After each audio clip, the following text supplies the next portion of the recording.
Está escrito no Evangelho segundo Lucas, capítulo 15, versículo 17, o seguinte: Então, caindo em si, disse: Quantos trabalhadores de meu pai têm pão com fartura, e eu aqui morro de fome? Meu irmão, minha irmã. Lendo a parábola do filho pródigo, me deparei com algumas coisas que só são verdadeiras na casa do Pai.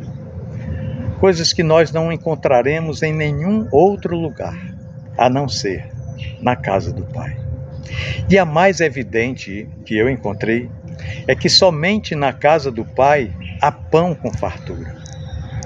A lembrança de que seu pai era generoso até com seus empregados trouxe ao filho pródigo a certeza, como o impacto de uma queda, levando-o a cair em si, de que ele estava no lugar errado. Ele estava trabalhando, cuidando de porcos, e porcos, diga-se de passagem, bem alimentados, e sem ter o que comer. O filho pródigo se lembra da bondade de seu pai e resolve voltar para casa. Naquele momento, ele caiu em si e tomou a decisão mais acertada da sua vida. Pão é uma temática antiga na Bíblia. O Senhor fartou seu povo com o maná no deserto e multiplicou pães e peixes para grandes multidões. Jesus nos ensinou a orar pelo pão de cada dia, mas a palavra diz que não só de pão viverá o homem, mas de toda palavra que procede de Deus. É na casa do Pai que nós temos não somente as nossas necessidades básicas supridas, mas, sobretudo, toda palavra que procede da boca de Deus. Isso é o mais importante.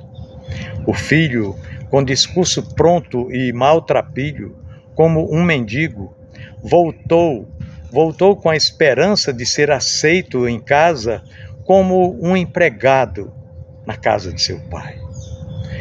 O que ele encontrou, no entanto, mesmo antes de entrar em casa, foi o amor do pai, que correu até o encontro dele, literalmente de braços abertos. Ele não teve tempo de terminar o seu discurso, a sua proposta de trabalho para o pai, a sua proposta de arrependimento pelo que ele tinha feito. Foi logo interrompido pelas ordens do pai para que fosse restaurado as condições de um filho. Ele fosse reintegrado no seio da família como um filho. Não seria mais um mendigo e nem se tornaria um empregado do pai. Ele era membro daquela família. As suas roupas e o anel eram sinal, eram evidência disso. Nós não fazemos ideia do que Deus tem reservado para nós. Isso é fato. Mais do que pedimos ou pensamos, como diz o apóstolo Paulo, é o que Deus tem para nós. Deus vai infinitamente além de tudo aquilo que nós pedimos ou até pensamos.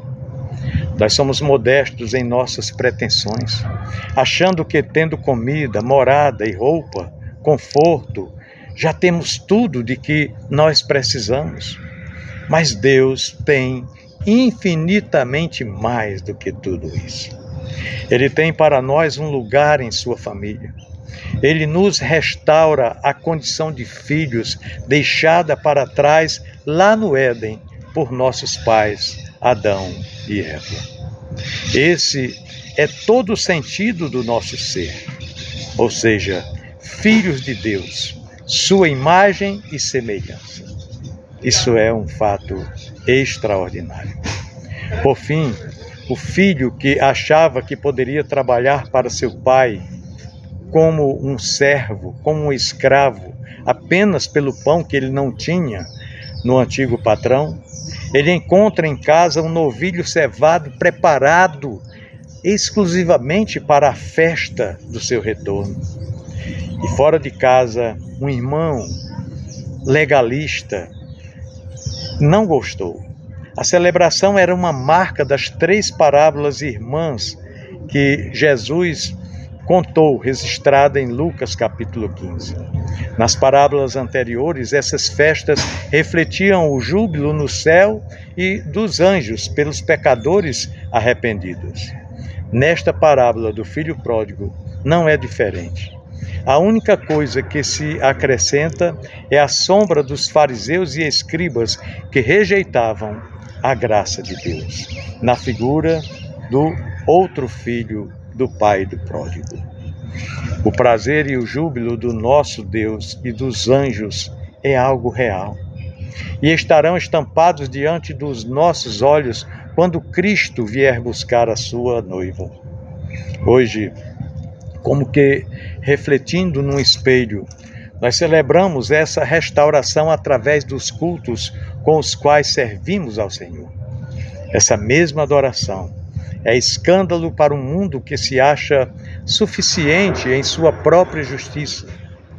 Celebramos a vitória de Jesus sobre a morte e o nosso resgate, tropeço para aqueles que não reconhecem a bondade do Senhor. Mas, apesar de toda essa oposição, a festa continua e continuará eternamente quando formos finalmente reunidos ao nosso Senhor e Salvador, para a glória dos séculos.